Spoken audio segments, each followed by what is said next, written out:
Setelah masalah di barat laut terselesaikan, Xiaoyan memutuskan untuk kembali ke Paviliun Bintang Jatuh. Tetapi Xiaoyan tidak sendiri, ia membawa serta anak istrinya.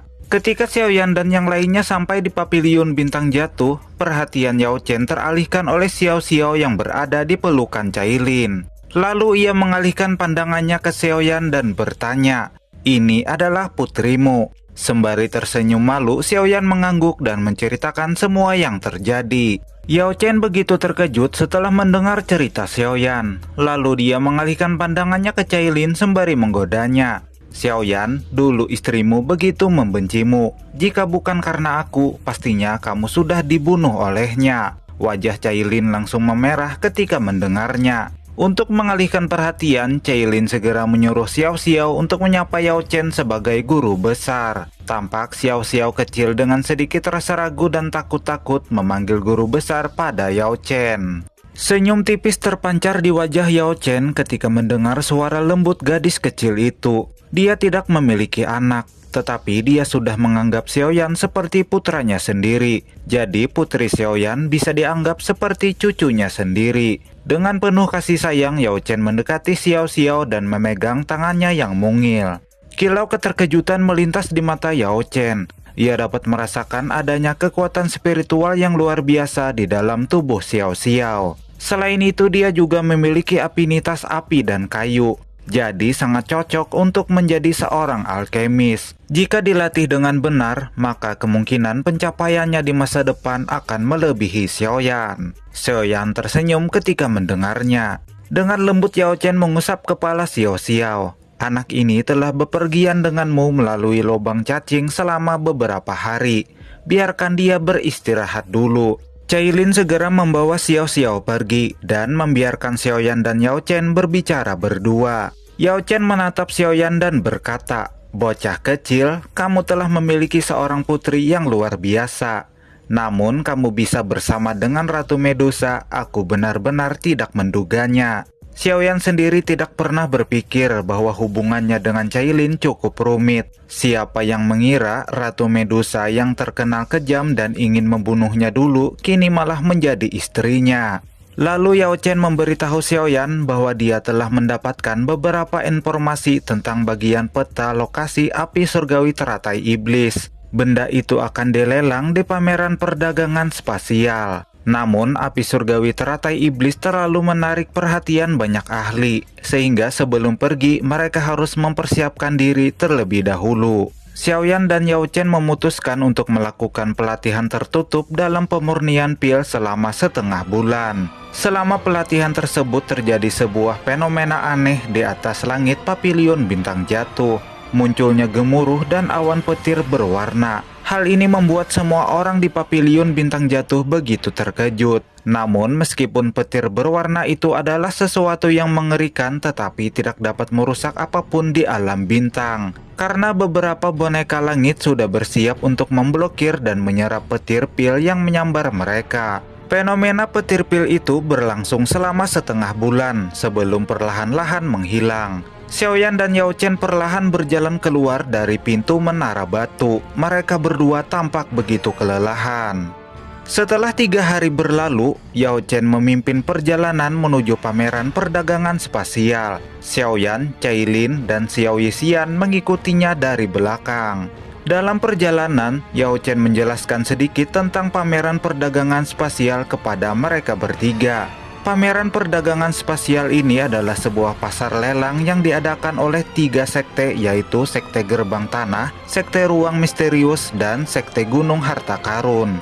Meskipun ketiga sekte itu tidak terkenal, tetapi mereka cukup dapat dipercaya di dataran tengah, sehingga pameran perdagangan spasial yang diadakan menjadi lebih besar dan megah. Dikatakan bahwa pameran perdagangan spasial ini adalah tempat perdagangan paling menguntungkan di seluruh benua Doki. Bahkan beberapa keterampilan langka juga diperjualbelikan di perdagangan spasial ini. Tentu saja jika seseorang menginginkan teknik keterampilan seperti itu, maka harus mengeluarkan sesuatu yang dapat memuaskan pihak lain sebagai alat tukar-menukar. Dalam pameran perdagangan ini juga terdapat beberapa aturan. Jika ada yang melanggar, maka akan berhadapan dengan 3 sekte penyelenggara serta akan dianggap musuh oleh para ahli lainnya. Adapun lokasi pameran perdagangan diadakan bertempat di sebuah gurun tandus di bagian selatan dataran tengah. Ketika kelompok Xiaoyan sampai di tepi gurun yang tandus itu, Xiaoyan bertanya, "Guru, apakah di sini tempatnya?" Yao Chen meminta agar Xiaoyan merasakannya dengan hati-hati, sehingga bisa merasakan ada cukup banyak aura kuat di dalamnya. Jantung Xiaoyan berdebar kencang ketika dia mencoba menyebarkan persepsi jiwanya. Dia dapat merasakan lebih dari 100 aura kuat di gurun ini, dan yang terlemah aura dari Duzun Bintang 3. Sedangkan aura yang terkuatnya berasal dari elit Doseng. Sebelum masuk, Yao Chen kembali mengingatkan Xiaoyan dan yang lainnya agar bersikap baik saat berada di dalam. Karena bagaimanapun juga, pameran perdagangan ini mengumpulkan banyak ahli dari berbagai wilayah. Oleh karena itu, kita lebih baik menghindari beberapa masalah yang tidak perlu. Ketika berada di depan sebuah lubang cacing, Yao Chen melambaikan tangannya. "Ayo kita masuk." Setelah melewati lubang cacing, mereka disuguhkan oleh pemandangan sebuah kota yang cukup ramai. Tempat itu bernama Kota Luar Angkasa. Di sanalah perdagangan spasial diadakan. Yao Chen mengajak kelompok Xiaoyan untuk berkeliling melihat-lihat barang berharga. Di sana, Xiaoyan melihat berbagai macam benda yang dijual, seperti gulungan, batu giok, senjata, botol giok, beras, panci, garam, telur, minyak goreng, dengan harga yang telah ditetapkan di atas masing-masing barang. Sementara Cailin, dia nampak tertarik pada sebuah benda. Xiaoyan yang penasaran juga ikut melihatnya. Rupanya itu adalah batu asal 7 warna, batu spiritual yang dapat bermutasi. Karena Xiaoyan sayang istri, dia lantas bertanya kepada penjual, batu asal 7 warna ini ingin ditukar dengan apa? Penjual itu ingin menukarnya dengan 2 pil tingkat 8 dengan petir 3 warna.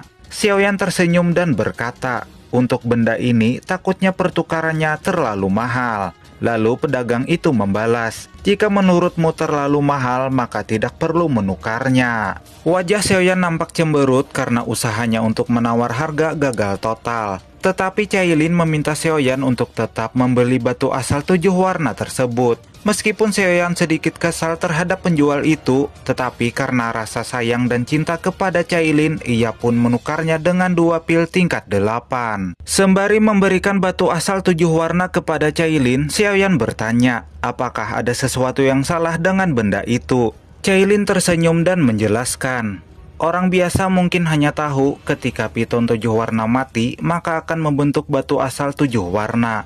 Namun yang tidak diketahui orang lain bahwa ada saat di mana lebih dari 100 piton 7 warna mati di tempat yang sama. Sehingga ada kemungkinan batu asal yang terbentuk adalah batu asal 8 warna bahkan 9 warna. Xiaoyan tersenyum dan memandang Cailin dengan tatapan penuh kekaguman. Tidak heran hanya kamu yang bisa mengenalinya. Lalu Cailin mencoba meneteskan darahnya ke permukaan batu asal 7 warna. Tampak benda itu menunjukkan batu asal 8 warna. Xiaoyan menghela napas. Seandainya benda itu adalah batu asal 9 warna, maka Cailin akan mendapatkan banyak hal. Sementara Yao Chen hanya tersenyum ketika melihat 2 orang suami istri itu sedang pusing memeriksa barang yang dibelinya. Lalu ia mengajak kelompok Xiaoyan untuk mencari harta karun yang dibutuhkan ke arah lain. Cailin memasukkan batu asal 8 warna ke dalam cincin penyimpanannya. Ia tidak menyadari adanya warna garis yang sangat kecil di belakang garis warna ke-8. Jadi bisa dikatakan tanpa disadari batu asal yang mereka beli adalah batu asal 9 warna. Setelah beberapa saat berjalan, kelompok Xiaoyan sampai di sebuah bangunan bernama Pavilion Harta Karun Kuno, yang merupakan tempat pelelangan perdagangan spasial diadakan. Di depan pintu ada 2 tetua yang berjaga, keduanya merupakan elit Dozun Bintang 6. Mereka berdua langsung menyambut kedatangan kelompok Xiaoyan, dan memberikan topeng khusus untuk menyembunyikan identitas sebelum dipersilahkan masuk ke dalam. Setelah kelompok Xiaoyan memasuki pelelangan perdagangan spasial dan duduk di kursi mereka, di tengah aula muncul seorang tetua bernama Tetua Bausan. Beliau menyampaikan kepada semua yang hadir bahwa acara pelelangan perdagangan resmi dimulai. Barang pertama yang dikeluarkan tetua Bausan untuk dilelang adalah sayap tulang ponik iblis surgawi.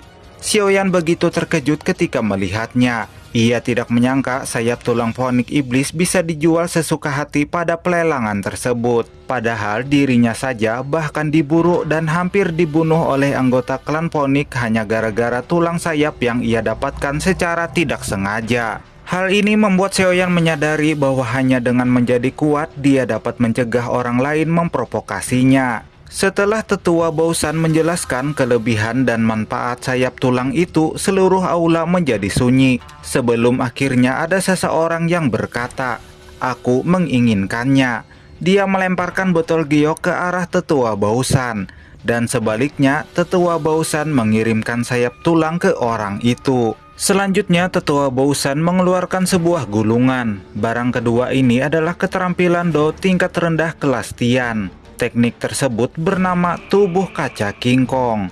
Tetua Bausan memberitahu bahwa pemilik gulungan itu ingin menukarnya dengan metode Ki Afinitas Air kelas Tian atau dengan beberapa pil obat yang nilainya sama. Beberapa orang segera melemparkan gulungan metode Ki kelas rendah Tian. Sementara Xiaoyan, dia hanya bisa menghela napas. Meskipun dia cukup tertarik dengan teknik tubuh kaca King Kong, tetapi dia tidak memiliki sesuatu untuk ditukar dengannya. Tetua Bausan mengeluarkan barang ketiga yang dilelang, yaitu sebuah gulungan yang berisi metode kunci racun langit. Xiaoyan nampak tertarik. Ia akhirnya menukarnya dengan pil tingkat 8 dengan petir 5 warna. Dia berencana memberikan metode itu kepada Xiao Yixian. Setelah beberapa waktu berlalu, Xiaoyan nampak gelisah karena benda yang mereka cari belum juga muncul. Lalu dari tengah aula, tetua Bausan menyampaikan bahwa barang terakhir pada pelelangan kali ini adalah benda yang sangat berharga. Dia melambaikan tangannya dan kulit kono bercahaya muncul di tangannya. Itu adalah bagian terakhir dari peta api surgawi teratai iblis. Ia mempersilahkan semua orang untuk melakukan penawaran dimulai dengan pil tingkat 8 dengan petir 6 warna. Tampak suasana di dalam aula semakin memanas. Dimulai dari 5 pil tingkat 8 dengan petir 5 warna. Penawaran terus meningkat karena tidak ada yang mau mengalah. Bagaimana tidak, benda itu merupakan benda berharga sebagai petunjuk untuk menemukan api surgawi peringkat 3. Tentu saja semua orang bersaing untuk mendapatkannya. Yao Chen menawarnya dengan 8 pil tingkat 8 dengan petir 5 warna. Dari arah lain, seorang tetua menawarnya dengan 1 pil tingkat 8 dengan petir 8 warna. Semua orang di aula tampak terkejut. Mereka tidak menyangka bahwa ada seseorang yang akan menggunakan pil tingkat 8 dengan petir 8 warna sebagai penukaran. Lalu Yao Chen kembali menawar dengan 3 pil tingkat 8 dengan petir 8 warna. Hal ini membuat tetua itu mengalah. Xiaoyan tampak bahagia. Namun Yao Chen memintanya agar jangan terlalu senang dulu. Tiba-tiba dari arah lain ada seseorang berjubah hitam. Ia menawar dengan 1 pil tingkat 8 dengan petir 9 warna. Ia berkata, jika kamu bisa menawarkan harga yang lebih tinggi, maka potongan peta itu akan menjadi milikmu. Ekspresi Xiaoyan dan Yao Chen berubah suram. Xiaoyan sebenarnya juga memiliki pil tingkat 8 dengan petir 9 warna di tangannya. Tetapi ia tidak rela menggunakannya karena jika dirawat dengan benar, pil itu akan meningkat ke tingkat 9. Sebuah pil tingkat 9 dengan petir 9 warna tentu nilainya akan ratusan kali lipat. Akhirnya potongan peta itu didapatkan oleh orang berjubah hitam. Xiaoyan mengepalkan tangannya ketika potongan peta itu mendarat di tangan orang berjubah hitam. Ia berencana untuk merampoknya. Sementara Yao Chen, dia yang sudah mengetahui identitas orang berjubah itu, memiliki rencana yang sama seperti Xiaoyan. Namun mereka tidak bisa bertindak sekarang, tetapi ketika sudah keluar dari wilayah pelelangan. Sebelum acara pelelangan perdagangan spasial dibubarkan, tetua Bausan menyampaikan sebuah informasi yang sangat berharga.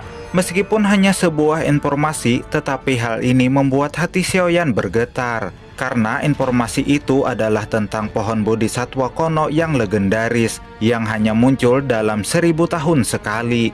Diceritakan buah dari pohon itu dapat membantu seorang duzun menerobos ranah doseng dengan begitu cepat. Setelah Tetua Bausan menyampaikan informasinya, acara pelelangan perdagangan spasial resmi berakhir.